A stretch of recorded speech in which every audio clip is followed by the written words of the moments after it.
আসসালামু আলাইকুম। শেষ কতদিন কত বছর আগে এই আনন্দটা উপভোগ করছি তা হয়তো মনে নেই। যাই হোক, আপনাদের সাথে আজকে ছোটোবেলার এই সুন্দর মুহূর্তটা শেয়ার করব। প্রথমে আমাদের কিছু সরপা বা ফাতরা যেটাই বলেন এটা সংরক্ষণ করতে হবে। এটা মূলত খেজুর গাছ কাটার পর খেজুর গাছের পাতার নিচের যে অংশটা থাকে সেটা। তো যাই হোক, আমরা কিছু সরপা বা ফাতরা যেটাই বলেন সেটা রেডি করলাম।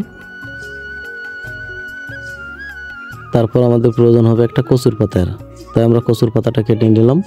মূলত কচুর পাতা ছাড়া অন্য যে কোনো জিনিস হয়তো হয়, কিন্তু আমরা কখনো করি নাই। ছোটোবেলায় যেহেতু কচুর পাতা দিয়ে করছি তাই কচুর পাতায় নিলাম। তারপর ছোট একটা কাঠির ধারা কচুর পাতাটা আসলে সুন্দর করে ফুটা করে নিতে হবে, মানে সব জায়গায় প্রায় ছোটো ছোটো করে ফুটা করে নিতে হবে। যাই হোক, আমাদের ফোটা করা প্রায় শেষ। তারপর একটা লাইট মেরে দেখলাম যে আসলে এই ফোটা করা ঠিকঠাক হয়েছে কিনা। এরপর যে কাজটা করতে হবে সেটা হলো, আমরা খেজুর গাছ থেকে যে সরপা আনছিলাম সেটা আসলে পোড়াই নিতে হবে। আর মূলত বিষয় হচ্ছিল, এটা পোড়ানোর পর যে ছাই হয়, পুরোটা সুন্দরভাবে পোড়ানোর পর যে ছাই হয়, সেই ছাই কচুর পাতার ভেতর ভরে মুখ বেঁধে তারপরই আমাদের সেই কাঙ্ক্ষিত সুন্দর, আমরা যেটাকে বাজি বলি, সেটা তৈরি হয়। যাক, এটা আমরা ভালো করে পোড়াই নিলাম। পোড়ানোর পরে যে ছাইটা সেটা হচ্ছিল এই কচু পাতার ভিতর ঢুকোয় মুখটা সুন্দর করে বেঁধে দিব।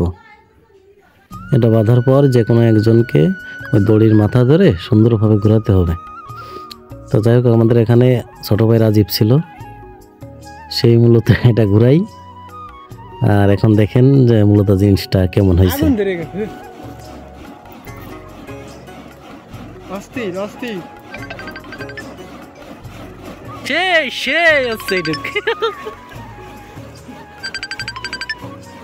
ওই জায়গা যদি ক্যামেরাটা হাতের সাথে দিতে পারতাম, বা ওই হাতের সাথেই ঘুরবি।